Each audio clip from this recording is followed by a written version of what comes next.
It's TLC Thursday, and I'm Crystal Fuentes, your host and coach. We love to give you videos every Thursday that will hopefully expand your heart and expand your mind while making your life a little easier.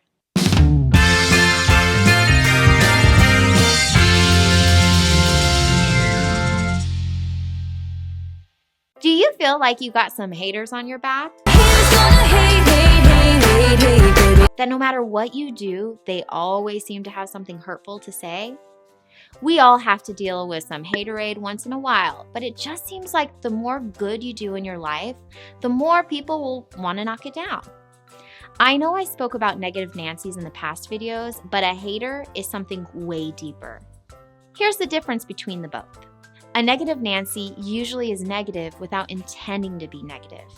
They're the ones that are quick to turn down your idea, but in a very innocent and nonchalant way. A hater will say something more intentional and hurtful than what a negative Nancy would say, usually without cause and more than likely behind your back.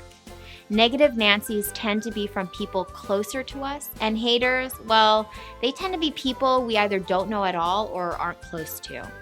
But does it even matter if you're dealing with a negative Nancy or a hater?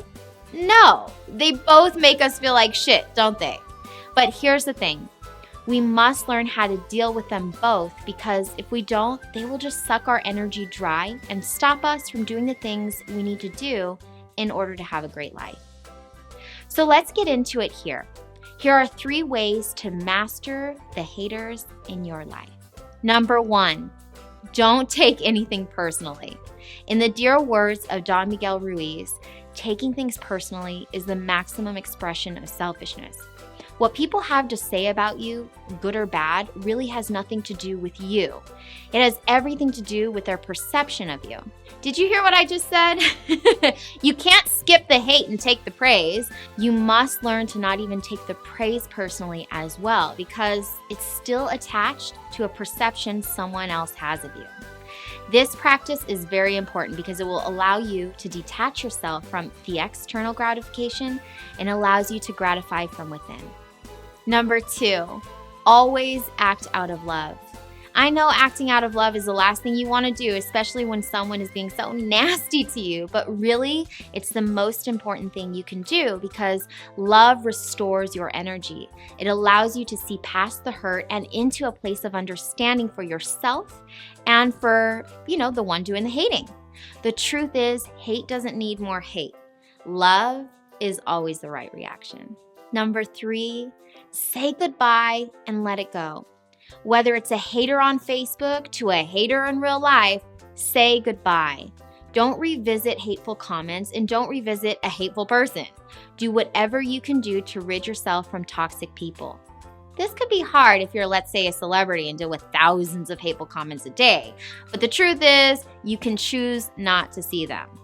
If there is no way to get around it, then it's important for you to follow the 2 practices I told you before, which was number 1, don't take it personally, and 2, act out of love, or don't act at all.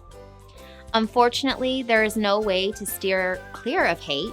Even the most spiritual people like Gandhi, Mother Teresa, Jesus, Dalai Lama have all experienced hate, but they also knew that it wasn't about them, so they didn't get attached to it. They consistently actually shared love to the people who even hated them. I'm not trying to make you a saint overnight, but just to know these 3 practices will help you to stop dwelling on people who are hating in your life so that you can do your thing. Now, we want to know how you deal with some of the haters in your life. Or even if you were a hater once upon a time, what do you do now to spread more love, and what had to shift inside of you to do so? All right, make sure you check out theladiescoach.com for more insights and resources that could make your life a little easier. Also, go and subscribe to our mailing list so that you can get our free video on 10 ways to becoming absolutely hot in your relationship. It's a good one, so don't miss it. You also get 3 practices in your mail each week from me. I love you all, and I'll see you next week for TLC Thursday. Mwah. Like what you see? Check out last week's TLC Thursday video by clicking right here. And for more TLC goodness, head over to theladiescoach.com where you'll find loads of loving fun. Catch you next week.